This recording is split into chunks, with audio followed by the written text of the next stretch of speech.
Hello student, তোমাদের সকলকে আবারও স্বাগত জানাই লুসি একাডেমিতে। আশা করি তোমরা প্রত্যেকে খুব ভালো আছো। তো তোমরা কিন্তু তোমাদের জীবনের দুটো ধাপ কিন্তু পার করে এসছো। কি কি হচ্ছে দুটো ধাপ? এক হচ্ছে মাধ্যমিক, সেটা তোমরা পাস করেই গিয়েছো। আর হচ্ছে উচ্চ মাধ্যমিক, তোমরা যারা এবারে উচ্চ মাধ্যমিক দিলে তোমাদের আশা করি যে মে মাসে হচ্ছে তোমাদের রেজাল্ট আউট হচ্ছে, এটা আমি আশা করছি। তাহলে তোমরা কিন্তু তোমাদের লাইফের যে দ্বিতীয় ধাপ মানে উচ্চ মাধ্যমিক, সেটা কিন্তু অতিক্রম করতে চলেছো। এবারে এই যে উচ্চ মাধ্যমিকের পরে যখন উচ্চ মাধ্যমিকে ভর্তি হয়েছিল 11-এ, তখন তোমরা কিন্তু স্ট্রিম চুজ করেছিলে। কেউ সায়েন্সের ছিলে, কেউ আর্টসের ছিলে, কেউ কমার্সের ছিলে। এইভাবে তোমাদের স্ট্রিম চুজ করা ছিল। এবারে সেই স্ট্রিম নিয়ে এক একজন এক একটা স্বপ্ন দেখেছো যে আমি এই পথে যাব, কি অনেকে ভেবেছো যে আমি এই দিকে যাব, আমি সায়েন্স নিয়ে পড়ে নিট দেবো বা জেই দেবো, আমি আর্টস নিয়ে পড়ছি WBCS দেবো বা ইউপিএসসি দেবো, এরকম অনেক কিছু ভেবে রেখেছো। তো অবশ্যই তোমরা তোমাদের সেই পথেই যাও।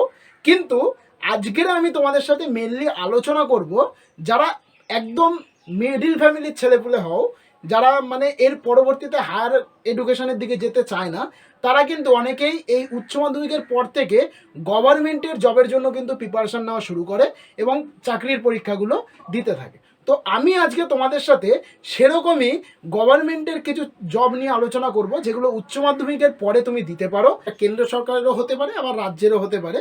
তো সেরকম গুটি কয়েক জব নিয়ে আজকে আমি তোমাদের সঙ্গে আলোচনা করব। তো চলো শুরু।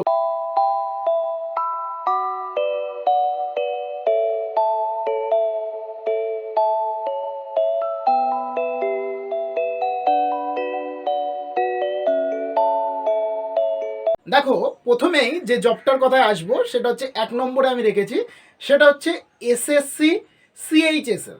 পুরো নাম যদি আমি বলি তাহলে হচ্ছে স্টাফ সিলেকশন কমিশনের তরফ থেকে এই নিয়োগটা করা হয়। আর CHSL মানে হচ্ছে কম্বাইন্ড হায়ার সেকেন্ডারি লেভেল। এই এক্সামটা কিন্তু তোমরা প্রত্যেকেই দিতে পারো। এটা দেখবে ফর্ম ফিল আপ চলে হচ্ছে তোমাদের, যদি তোমরা ক্রোমে বা গুগলে গিয়ে যদি সার্চ করো ssc.nic.in, তবে দেখবে এই ওয়েবসাইটটা খুলবে। তো সেখানেই দেখবে এই CHSL এর প্রচুর পরিমাণে বিজ্ঞপ্তি আসে, সেটা তোমরা খেয়াল রাখতে পারো। এবারে এখানে কি কি পোস্টে নিয়োগ হয় সেটা আমি একটু বলি।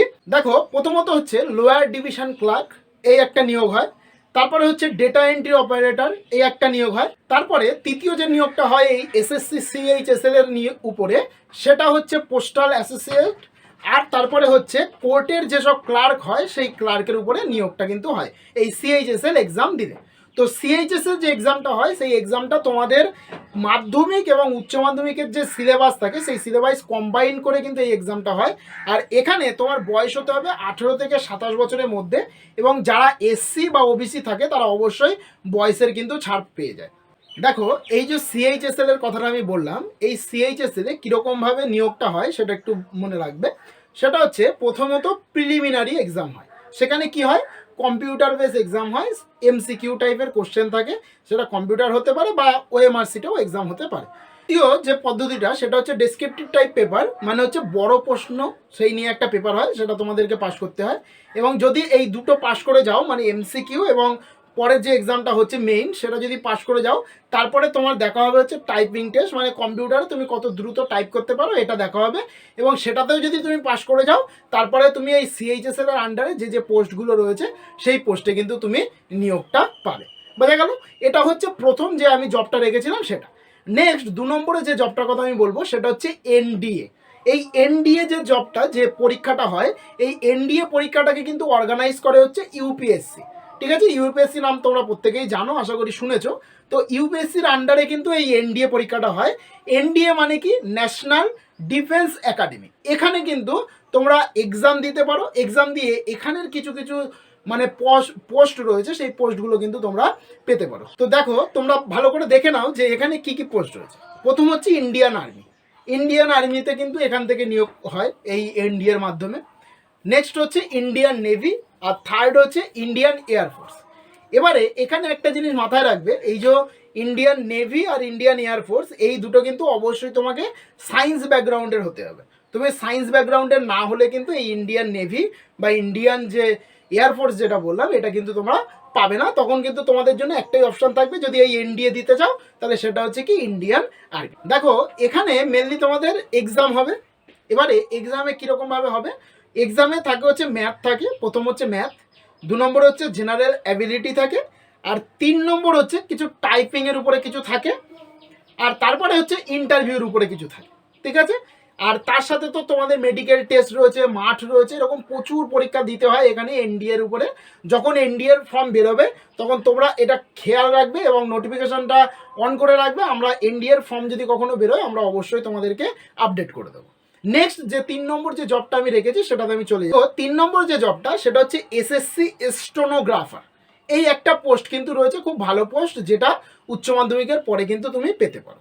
এসএসসি মানে আগেই বলে দিয়েছি স্টাফ সিলেকশন কমিশন, তার তরফ থেকে একটা স্টেনোগ্রাফারের পোস্ট আসে, সেখানেও কিন্তু নিয়োগ হয়। প্রচুর পরিমাণে ছেলেপুলে নেয়, প্রত্যেক বছরই এই নিয়োগটা হয়, আমি দেখেছি সেটা। তো সেখানেও কিন্তু তোমরা এটাকে অ্যাপ্লাই করতে পারো। এখানেও কীরকমভাবে তোমাদের নিয়োগ হয়, এখানে মেনলি হচ্ছে তোমাদের একটা এমসিকিউ বেসড এক্সাম হয়, সেটা হচ্ছে কম্পিউটারে হয়, মানে সিবিটি বলতে পারো, কম্পিউটার বেসড টেস্ট হয়।